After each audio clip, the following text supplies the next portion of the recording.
Hello दोस्तों, welcome to the newspaper से प्रश्न पत्र तक की series of UPSC without clutter. हमारा मेन टारगेट है आपको न्यूज़पेपर से सारी वो इम्पोर्टेंट न्यूज़ेस बताना जिनको आप डायरेक्टली मेंस में यूज़ कर सकते हो और जहां से प्रीलिम्स में क्वेश्चन बन सकता है। सो स्टार्ट करते हैं।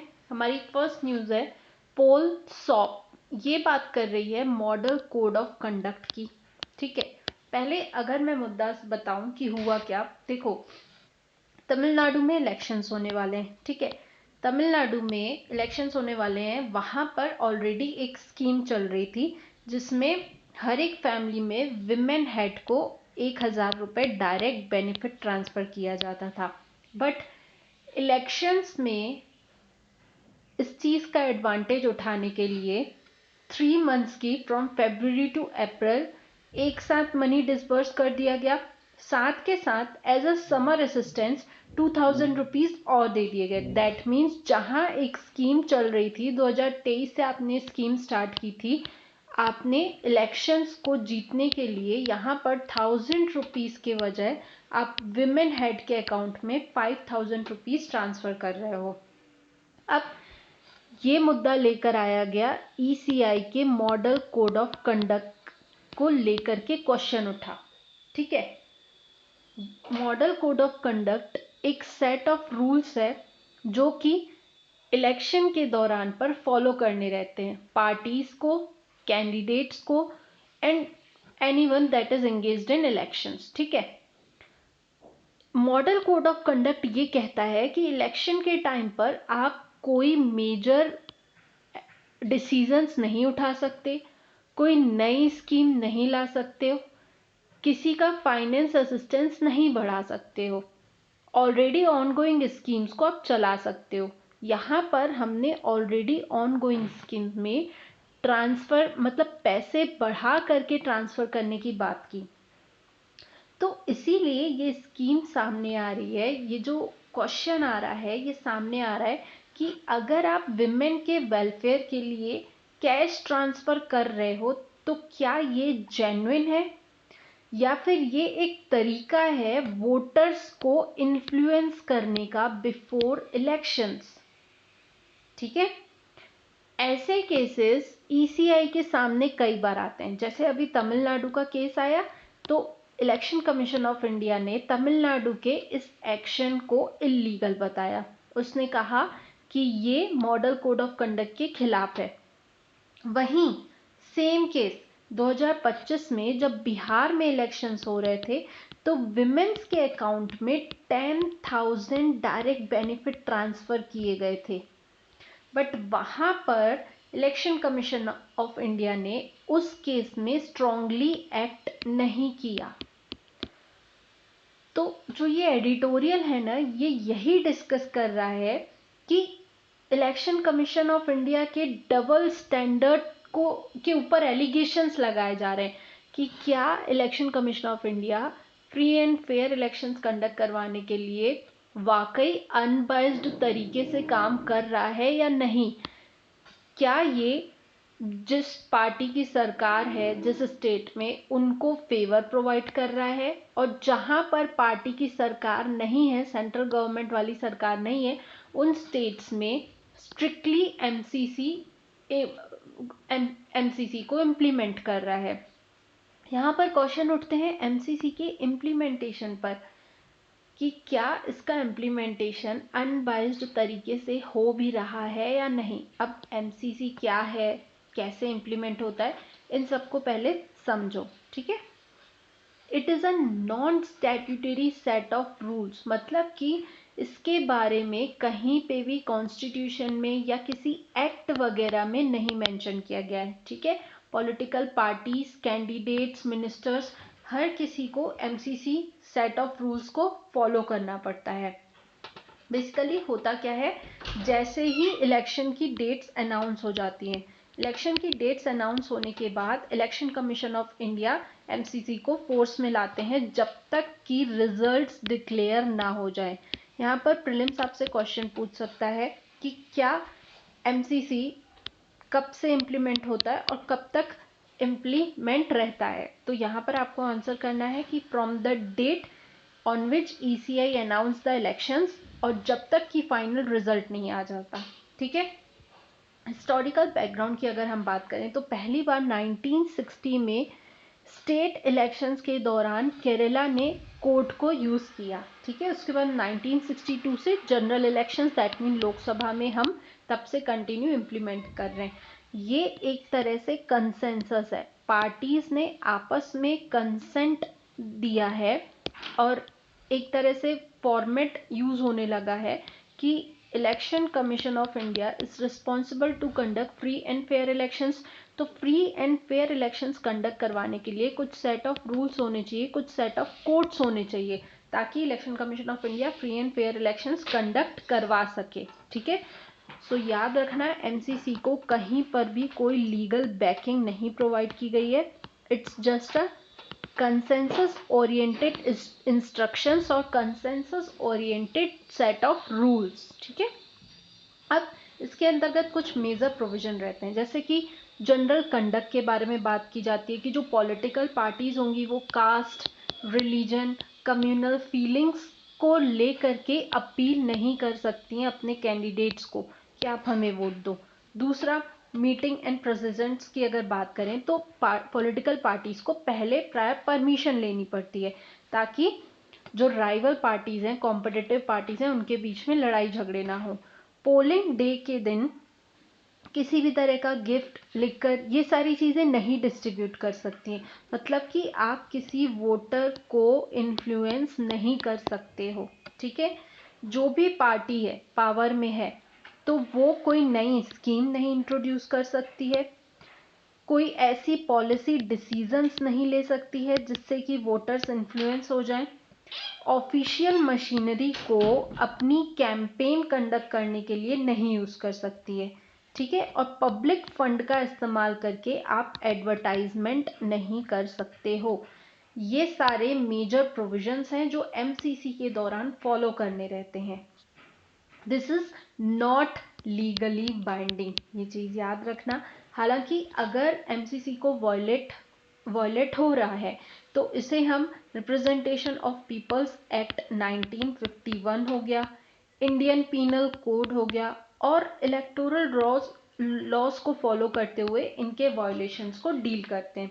मेजरली जो इलेक्शन कमीशन ऑफ इंडिया होता है वो नोटिस इशू करता है, लीडर्स को सेंसर कर देता है या कैंपेन को टेम्परेरी बैन कर देता है। समझ में आया क्या होता है एमसीसी में? यहाँ से रिलेटेड एक प्रीलिम्स का क्वेश्चन अटेम्प्ट करो। इस क्वेश्चन का आंसर आपको हमारे टेलीग्राम चैनल में मिल जाएगा, जिसकी लिंक आपको डिस्क्रिप्शन बॉक्स में मिल जाएगी। ये एमसीसी से ही रिलेटेड है। एग्जाम में एमसीसी से क्वेश्चन आने के हाई चांसेस हैं, इसलिए इस टॉपिक को पूरा ध्यान से कवर कर लेना। अपन चलते हैं आगे। अगली न्यूज़ क्या कहती है? Hot air. अब ये क्या चीज़ है भाई? इस आर्टिकल में ये बताया गया है कि जो रिसेंटली हमारा अमेरिका है, जो उसके लीडर हैं, दैट मीन्स डोनाल्ड ट्रंप, वो इन्वायरमेंटल रोलबैक्स कर रहे हैं। इन्वायरमेंटल रोलबैक्स क्या है? देखो, भारत जब 2007 में ये भी नहीं जानता था, ये ग्रीन हाउस गैस एमिशन ये सब चीज़ें नहीं डिफाइन किया था, तब से 2007 से यूएसए ने डिफाइन कर दिया कि भाई जो ऑटोमोबाइल सेक्टर से, हमारे व्हीकल से गैसेस रिलीज हो रही हैं, they are not just pollutants, they are green house gases जो कि हमारे अर्थ को हीट कर रही हैं। ठीक है, इसके लिए उन्होंने इंडेंजरमेंट फाइंडिंग्स प्रोवाइड की थी। ठीक है, यूनाइटेड स्टेट्स का जो इन्वायरमेंटल प्रोटेक्शन एजेंसी है, ईपीए है, उसने इंडेंजरमेंट फाइंडिंग्स प्रोवाइड की, जिसने ये बताया कि green house gases, CO2, methane, ये सारी पब्लिक हेल्थ और वेलफेयर को इंडेंजर कर सकती हैं। ठीक है, पब्लिक हेल्थ और वेलफेयर के खिलाफ हैं। सो इन गैसेस को डील करने के लिए कुछ रूल्स एंड रेगुलेशंस बनाए गए।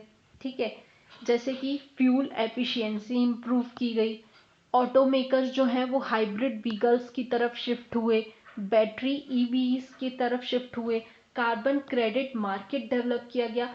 ओवरऑल जो ईपीए के रूल्स थे उससे क्लाइमेट चेंज को क्लाइमेट चेंज को डील कर रहे थे। बट डोनाल्ड ट्रंप ने क्या कहा, उन्होंने अभी रिसेंटली गाइडलाइंस जारी की। उन्होंने कहा कि अब हमें जो ऑटोमोबाइल सेक्टर से एमिशन हो रहा है उन गैसेस को ग्रीन हाउस गैसेस के अंतर्गत कंसीडर करने की कोई ज़रूरत नहीं है।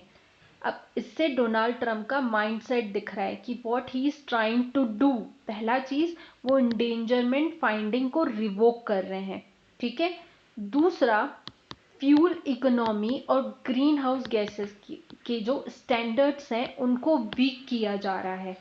Third and most important thing, वो प्रमोट कर रहे हैं ट्रेडिशनल फ्यूल बेस्ड व्हीकल्स को। अपने डोमेस्टिक ऑयल प्रोडक्शन को बूस्ट करने की बात कर रहे हैं डोनाल्ड ट्रंप। समझ में आ रहा है? दैट मीन्स इससे ग्लोबल ऑटो, जो ग्लोबल तो छोड़ो, जो यूएसए की ऑटो इंडस्ट्री है वो हो सकता है वापस से ट्रेडिशनल फ्यूल पर शिफ्ट हो जाए। हालांकि ये थोड़ा सा रियलिस्टिक नहीं है। ऑब्वियस सी बात है, आप अगर एक बार बेहतर चीज़ों की तरफ कंट्री को मूव करा चुके हो तो ऑब्वियसली वो खुद से भी बेहतर की तरफ ही मूव होने की कोशिश करेंगे। बट यहाँ पर हमें डोनाल्ड ट्रंप का एक माइंडसेट पढ़ने को मिल रहा है कि वो मेजरली 65 मेजर उनसे हट चुके हैं इंस्टीट्यूट से।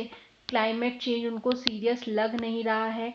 और सबसे इम्पॉर्टेंट चीज़, वो ऐसा क्यों कर रहे हैं थोड़ा सा समझो। पहला, चाइना का डोमिनेंस। चाइना कहीं ना कहीं ईवीज और इन सब में डोमिनेट कर रहा है, सेमीकंडक्टर में डोमिनेट कर रहा है। तो चाइना के डोमिनेंस को कम करने के लिए उन्होंने पहला तो ये कर दिया। दूसरा, वेनेजुएला पर भी उन्होंने अपना कंट्रोल रखा है। ग्रीनलैंड पर भी उनकी निगाह है कि हमें ग्रीनलैंड को कैप्चर करना है। ये सारी चीज़ें क्यों की जा रही हैं? चाइना को साइडलाइन करने के लिए और ऐसा एक ग्लोबल ऑर्डर स्टैब्लिश करने के लिए जहां पर यूएसए ही माई बाप रहे, जहां पर यूएसए की ही हेजीमनी रहे, जहां पर यूएसए ही सिंगल पावर सेंटर बन सके, चाइना के ऊपर डोमिनेंस, चाइना के ऊपर डिपेंडेंसी कम कर सके अपनी यूएसए। इसलिए ऐसे स्टेप्स उठाए जा रहे हैं यूएसए के द्वारा, ठीक है। Next news is the UAE India corridor is sparking a growth story. ये जो एडिटोरियल है ये बात कर रहा है इंडिया और यूएई के रिलेशनशिप्स के बारे में, ठीक है। देखो, हमने यूएई के साथ comprehensive economic partnership agreement sign किया था 2022 में, जिसका मेन टारगेट था कि हमें 2030 तक $100 बिलियन का ट्रेड करना है, जो हमने 5 इयर्स पहले ही अचीव कर लिया। हमने इस टारगेट को नया सेट किया कि अब हमें 2032 तक $200 बिलियन का ट्रेड करना है। इसीलिए हमने टैरिफ लाइंस, टैरिफ अबाउट 90% तक टैरिफ लाइंस को भी एलिमिनेट कर दिया, हटा दिया।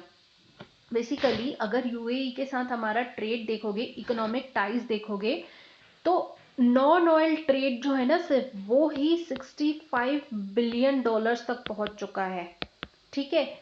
इंडियन फर्म्स जो हैं वो यूएई में इन्वेस्ट करती हैं अप टू 16 बिलियंस, ठीक है। और तो और पीपल टू पीपल टाइज भी बहुत अच्छा है। आप देखो, जो पूरा ये वर्ल्ड है, जो ये मिडिल ईस्ट वाला रीजन है, यहाँ पर जितना पोटेंशियल सऊदी अरेबिया के पास है ना, उतना ही पोटेंशियल यूएई के पास भी है। इवन यूएई से ज़्यादा ही है सऊदी अरेबिया के पास। बट चूंकि यूएई एक सेक्युलर कंट्री रहा है, इसने ग्लोबलाइजेशन को समझा है, इसलिए ज़्यादा यूएई डेवलप्ड है। इसकी एक मेजर सिटी दुबई, दुबई में हम सब देखते हैं कि हर एक कंट्री इन्वेस्टमेंट कर रही है, एक्सपेंशन हो रहा है। इवन बायलैटरल ट्रेड से आगे बढ़ करके यूएई में एक भारत मार्ट बनाया जा रहा है, जो कि इंडियन एक्सपोर्ट्स के लिए होलसेल हब के जैसा काम करेगा। अगर एआई की बात करो, आर्टिफिशियल इंटेलिजेंस की बात करो, तो इस साल की जो एआई इम्पैक्ट समिट है वो इंडिया होस्ट कर रहा है। इसमें यूएई हमारी कैसे मदद करेगा? Data centres, advanced computing, AI driven innovation में कॉपरेट करके। So you can see India और यूएई एक बैलेंस्ड ग्रोथ को बढ़ाने के लिए बेहतर रिलेशनशिप्स, मतलब दोनों कंट्रीज के बीच में अच्छे रिलेशनशिप है। आप इतना समझ सकते हो, ठीक है, समझ में आया। नेक्स्ट न्यूज की बात करते हैं। What are bio based chemicals and enzymes, most important thing, यहाँ से प्रीलिम्स में क्वेश्चन बन सकता है। पहले समझो बायो बेस्ड केमिकल्स क्या होते हैं। Industrial chemicals produced from biological feedstocks, biomass such as sugarcane, corn, starch, agricultural residue, और ऐसे केमिकल्स जिनको बनाने के लिए आप पेट्रोलियम की जगह बायोमास का यूज कर रहे हो, उन्हें बोला जाता है बायो बेस्ड केमिकल्स। जहां पर बायो वर्ड आ जाए ना, वहां पर इसको सीधा सीधा कनेक्ट कर देना लिविंग से। Sugarcane, corn, starch, agriculture residue, इन सब का यूज करके जो केमिकल्स बनाए जाते हैं उन्हें बोला जाता है bio based chemicals. Fermentation, enzymatic conversion और बायो कैटालिसिस का यूज करके अलग अलग organic acids, ethanol, butanol, solvents, ये सारी चीजें बनाई जाती हैं। अब यहाँ पर एक और टर्म यूज हुआ है, एंजाइम्स। अब क्वेश्चन उठता है मैम ये एंजाइम्स क्या होते हैं। देखो ये एक तरह से सीधा सीधा समझना, enzymes are kind of proteins. ये एक प्रोटीन ही होते हैं जो कि केमिकल रिएक्शन को स्पीड अप कर देते हैं, ठीक है। Detergents, food processing, pharmaceuticals, textile, paper industry, biomanufacturing, इन सब में एंजाइम्स को यूज किया जाता है प्रोसेस को स्पीड अप करने के लिए। याद रखना, लोअर टेम्परेचर और प्रेशर में बेहतर काम करते हैं एंजाइम्स, ठीक है, समझ में आया। अब क्वेश्चन उठता है मैम हमारे लिए बायो बेस्ड केमिकल्स और एंजाइम्स क्यों इंपॉर्टेंस है।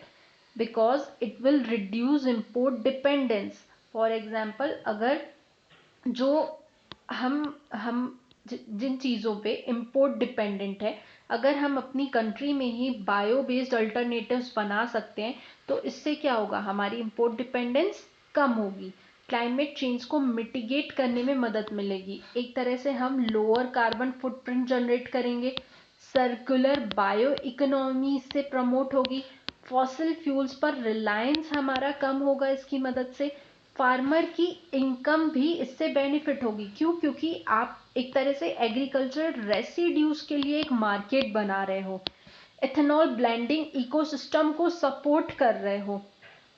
आने वाला जो फ्यूचर है, इंडस्ट्रियल कॉम्पिटिटिवनेस उसको भी मिलेगी। ऑब्वियस सी बात है, आने वाला फ्यूचर जो है वो ग्रीन मैन्युफैक्चरिंग की तरफ शिफ्ट हो रहा है। ग्रीन मैन्युफैक्चरिंग जब हम बेहतर तरीके से इम्प्लीमेंट कर पाएंगे तो इससे हमारा एक्सपोर्ट पोटेंशियल भी बढ़ेगा, ठीक है। अगर इंडिया की बात करूं, करंट बेस में बायो बेस्ड केमिकल को प्रोड्यूस करने के लिए हमारी एक पॉलिसी है, that is bio E3 policy, जो बात करती है बायो मैन्युफैक्चरिंग की, बायो बेस्ड केमिकल्स की और एंजाइम टेक्नोलॉजी की, ठीक है। ग्लोबली यूरोपियन यूनियन हो गया, यूएसए हो गया, चाइना हो गया, ये सब भी बायो इकोनॉमी को प्लान कर रहे हैं, इंटीग्रेट करने की कोशिश कर रहे हैं। बट बायो इकोनॉमी में बायो बेस्ड केमिकल्स में कुछ चैलेंजेस हैं। पहला, cost competitiveness. Bio based products जो रहते हैं वो थोड़े से कॉस्टली होते ही हैं when we compare it with petrochemical alternatives, है ना। तो कॉस्ट कॉम्पिटिटिवनेस एक मेजर चैलेंज है। दूसरा, feed stock availability. Seasonal biomass supply तो बनी रहती है, लेकिन कहीं ना कहीं हमारे पास अभी भी स्टोरेज और लॉजिस्टिक्स का इशू है। We are not having that infrastructure. जो प्लांट्स हो, जहाँ पे डेमोन्स्ट्रेशन फैसिलिटीज हो, जहाँ पर हम काम कर सके, we are not having that infrastructure. And सबसे बड़ी चीज, मार्केट एडॉप्शन। अभी तक की जो सप्लाई चेन बनी हुई है, जो मार्केट जिस तरह से बना हुआ है, वो पेट्रोकेमिकल सप्लाई चेन के बेस पर बना हुआ है, ठीक है। और कहीं ना कहीं यहाँ पर large scale production, large scale performance हो ही रहा है, प्रॉफिट हो ही रहा है। तो it is a little difficult कि मार्केट उतना पॉजिटिवली बायोमास को, बायोकेमिकल्स को, बायो एंजाइम्स को अडॉप्ट कर रहा है या नहीं, तो हम वे फॉरवर्ड क्या कह सकते हैं कि हमें पॉलिसी सपोर्ट प्रोवाइड करनी पड़ेगी, इंफ्रास्ट्रक्चर बनाना पड़ेगा, इंटीग्रेट करना पड़ेगा चीज़ों को, सर्कुलर इकोनॉमी को प्रमोट करना पड़ेगा, तब जा कर के bio based chemicals and things will work out. ठीक है, अगली न्यूज़ क्या कहती है? AI Impact Summit 2026 begins today. Modi to inaugurate an India AI Expo. यह आर्टिकल हमें बता रहा है कि AI Impact Summit 2026 दिल्ली में इनॉग्रेट की जानी है, साथ के साथ इंडिया AI एक्सपो 2026 भी लॉन्च होगा। अब पहली चीज़ सबसे इम्पोर्टेंट, मैम ये AI इम्पैक्ट समिट क्या है? देखो, एक तरह से ग्लोबल कॉन्फ्रेंस हो रही है ऑन आर्टिफिशियल इंटेलिजेंस। कहाँ हो रही है? दिल्ली के भारत मंडपम में। ये इसका 4th एडिशन है। पहले यूके, साउथ कोरिया, फ्रांस, इन 3 कंट्रीज में पहले AI इम्पैक्ट समिट हो गई है। अब 4th समिट इंडिया में हो रही है। ये क्या दिखा रहा है? India as a leader of developing nations. ठीक है, बड़े बड़े अप्रॉक्स 45 मिनिस्ट्रियल डेलीगेशंस इसमें ज्वाइन करने वाले हैं। इसका मेन ऑब्जेक्टिव क्या है? Human centric AI। That means India emphasise कर रहा है कि हमें एथिकल यूज ऑफ AI करना है, इंक्लूसिव एक्सेस होना चाहिए, डेवलपमेंट ओरिएंटेड टेक्नोलॉजीज डेवलप करनी है using artificial intelligence, as well as global south के लिए भी AI अवेलेबल रहे। दैट मीन्स जो डिजिटल डिवाइड है उसको ब्रिज करना है, AI का इंफ्रास्ट्रक्चर अफोर्डेबल रेट में प्रोवाइड करना है और कैपेसिटी बिल्डिंग करनी है। गवर्नेंस एंड रेगुलेशंस की भी बात की जा रही है इंडिया के द्वारा। दैट मीन्स कि जैसे जो डेवलप्ड नेशंस हैं वो फोकस किस बात पर कर रहे हैं? स्ट्रिक्ट रेगुलेशन पर, लेकिन इंडिया फोकस कर रहा है कि फेयर ग्लोबल रूल्स बनाओ, इक्विटेबल एक्सेस को प्रमोट करो।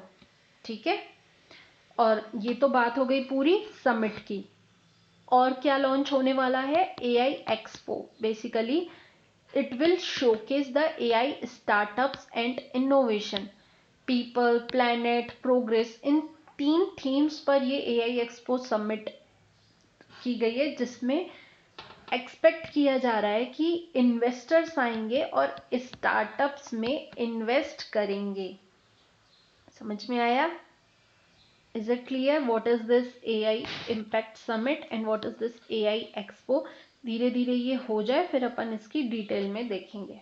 ठीक है, नेक्स्ट न्यूज़ क्या कह रही है? Bridging a divide with an Indian scientific service. जैसे ऑल इंडिया लेवल की सर्विसेज रहती है ना, जैसे एडमिनिस्ट्रेशन में IAS ऑफिसर्स वगैरह, वैसे ही बात की जा रही है कि हमें ज़रूरत है ऑल इंडिया साइंटिफिक सर्विस की। देखो, हमारे जो पॉलिसी मेकर्स हैं वो कौन रहते हैं? IAS ऑफिसर्स रहते हैं। They are not having a deep scientific knowledge, but आजकल की जो पॉलिसीज़ हैं वो कहीं ना कहीं climate change, environment protection, public health, biotechnology, AI और इमर्जिंग टेक्नोलॉजीज को ध्यान में रखते हुए बनाई जा रही हैं। लेकिन जो हमारा ऑलरेडी एडमिनिस्ट्रेटर है उनके पास स्पेशलाइज्ड साइंटिफिक नॉलेज नहीं है, दे आर जस्ट जर्नलिस्ट्स। ठीक है, तो कहीं ना कहीं जो पॉलिसीज आ रही हैं उसमें हमें कुछ मिसमैच देखने को मिल रहा है, structural mismatch. That means structural mismatch मतलब कि पॉलिसीज में जो कुछ चीज़ें मिसिंग दिखती हैं हमें, पॉलिसीज का साइंटिफिक एंगल मिसिंग लगता है। समझ में आया? दूसरा, साइंस वर्सेस एडमिनिस्ट्रेशन का कल्चर। जो एडमिनिस्ट्रेटिव सिस्टम है वो फोकस करता है डिसिप्लिन पर, हायरार्की पर और न्यूट्रलिटी पर, लेकिन साइंटिफिक सिस्टम जो है वो एम्फेसाइज करता है एविडेंस बेस्ड रीजनिंग पर, क्वेश्चनिंग एजप्शंस पर, ट्रांसपेरेंसी पर। तो जो ये कल्चरल गैप है साइंस और एडमिनिस्ट्रेशन का, इसकी वजह से साइंटिफिक इनपुट अंडर यूटिलाइज होते हैं। अगर आप ऑल इंडिया साइंटिफिक सर्विसेज बनाओगे, दैट मीन्स आपके एडमिनिस्ट्रेशन में से जो ये साइंस का कल्चरल गैप है ये रिड्यूस हो जाएगा। ठीक है, समझ में आया? कुछ डेवलप्ड कंट्रीज जैसे France, Germany, Japan, UK, USA, इन्होंने अलग से साइंटिफिक कैडर्स बनाए हुए गवर्नमेंट के अंतर्गत जो उनको एडवाइस देते हैं। सो इंडिया को भी ऐसे ही scientific all India scientific services की ज़रूरत है, जो कि climate leadership, environmental leadership, public health reform, technological innovations पर फोकस करे। ये आर्टिकल किस चीज़ की बात कर रहा है? इंडियन साइंटिफिक सर्विसेज, जो एक परमानेंट सर्विसेज हो और ऑल इंडिया लेवल पर हो, नेशनल लेवल पर सिलेक्शन हो, प्लेसमेंट हो with in ministries, regulatory institutions जो कि सेपरेट रूल्स बनाकर बताएं, पॉलिसीज में जो साइंटिफिक एक कल्चर है वो मिसिंग है, उस चीज़ को इसमें इंक्लूड किया जाए। समझ में आया? Thank you so much, this was all about today. मिलते हैं हम हमारे अगले सेशन में।